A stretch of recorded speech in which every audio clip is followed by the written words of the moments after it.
Welcome back to the channel.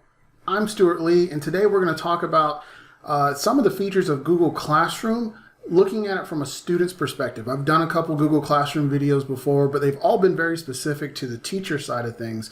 So let's look at how to use Google Classroom from the student perspectives to give you a better understanding. Let's take a look.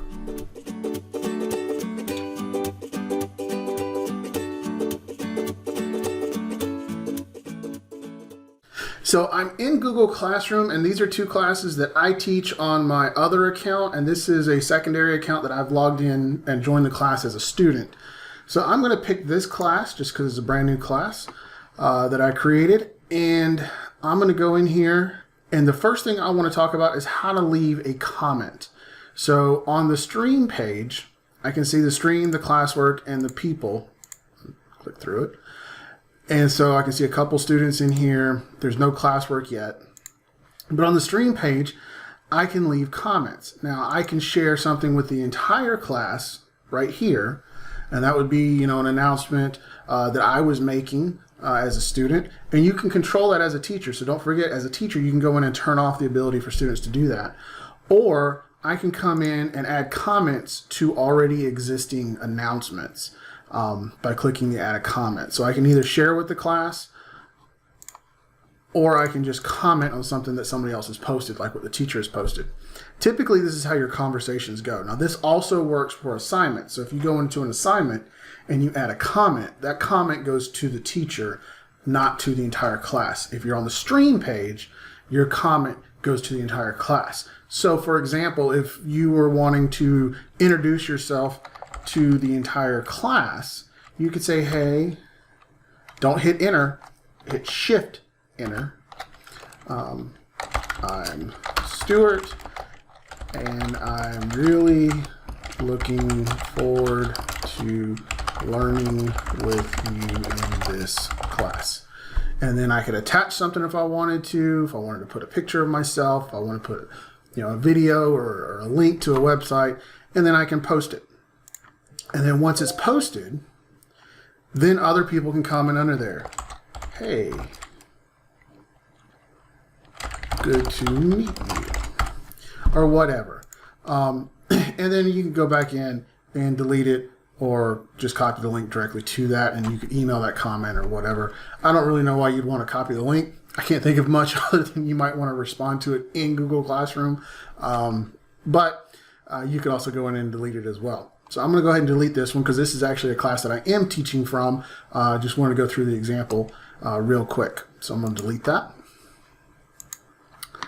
Now, like I said, I gave you the example on the stream page, but the same thing works under assignments as well, except it's you're adding comments to the assignments, and then the teacher and the student are the ones having that conversation. It's not public to the class. Anything you do here on the stream page, though, is public to the class. On the people page, there's not much you can do. So you don't have to really worry about students having private conversations with each other. Okay, so we've moved over to a different class now that has an assignment. So I'm going to go ahead and view the assignment. So what I did was I went to my classwork as a student. Here's all the assignments here. All I got to do is click on view assignment. Any directions would be here. I can leave a class comment about this assignment right here if I wanted to, and that would go to the whole class. But then also I can add a private comment that goes to the teacher. So like I was saying, if you leave, there's a difference between the public comments and the private comments. And so over here I can click on the work, and this is a make a copy for each student, because you notice the student's name is in front of the title of the document. And so I can do my work here, but then it also gives me a turn-in button up here at the top. So if I open it through Google Classroom, and it's a document that the teacher has provided for me to work on, so make a copy for each student, then it adds that turn-in button up here at the top, making it convenient for me to turn it in. I can also add files here, upload files here, or just go ahead and create a new document or a new Google Slides, and then it'll have the same turn-in option, but then I can also just turn it in here. Once I turn it in, I get a new button as a student. I get an unsubmit button. So if I click that, now what happened was I hit click turned in, it turns the permissions to where I can only view it as a student. I can't make any more edits. But if I unsubmit it, now it gives me the permissions back and I can make edits again. Now, if I turn it in late, or if I turn it in, and then after the due date, I unsubmit it and return it in, it's marked late. So if you unsubmit it, the due date updates. So if it's you can do anything as a student before the due date and there's no late mark. Anything you do to it after the due date will cause it to be shown as late. So as a teacher, you'll be able to know if they go back in, unsubmit, fix something, resubmit. It's not a sneaky way around it for them as students.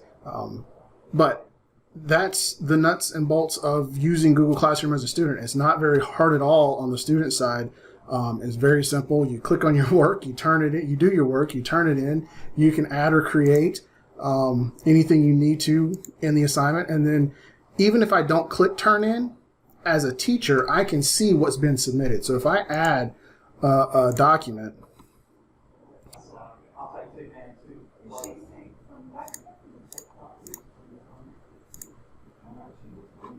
now it adds that document in here. So as a teacher, I can go in and actually see that even if I don't click turn in. The teacher can still see whatever work you have put into this container, whether you click the turn in or not. But clicking the turn in is an easy way for the teacher to see who's done it and who's done it on time.